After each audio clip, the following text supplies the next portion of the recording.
আমি বাসায় টয়লেটে যাই মুখ ধুইতে, ঘেমে গেছি তো। টয়লেট মুখ ধোয়া, এবার তুই যাবি মুখ ধুইতে টয়লেটে কেন? তোকেও শিখাবো, বন্ধুদেরকেও শিখাবো কোনটা টয়লেট হয়, কোনটা ওয়াশরুম হয়, কোনটা রেস্টরুম হয়, কোনটা বাথরুম হয়। আসসালামু আলাইকুম বন্ধুরা, আজকে আমরা অনেক মজার একটা টপিক শিখবো। বন্ধুরা, টয়লেট কথাটা শুনতে একটু খারাপ লাগে।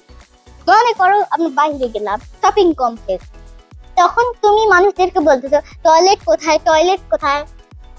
তার একটু শুনতে খারাপ লাগে। আর যখন তুমি ওয়াশরুম বলো অনেক ভালো লাগে। তো বন্ধুরা, আমরা সব জায়গায় টয়লেট বলবো না। বন্ধুরা, আমরা টয়লেট না বলে বলবো ওয়াশরুম, বাথরুম, রেস্টরুম। আমরা যখন বাসায় থাকি তখন আমরা টয়লেট বলবো না, বাথরুম বলবো। যখন আমরা শপিং কমপ্লেক্সে যাব তখন আমরা ওয়াশরুম বলবো। আর যদি আমরা এয়ারপোর্ট, বিমান অথবা অনেক বড় হোটেলে যাই তখন আমরা বলি রেস্টরুম। তো বন্ধুরা, বাসায় থাকলে বাথরুম, শপিং এ থাকলে ওয়াশরুম, এয়ারপোর্ট বা বিমানে থাকলে রেস্টরুম। No more toilet. আমি একটু ওয়াশরুম থেকে আসি। গুড, যাও যাও যাও।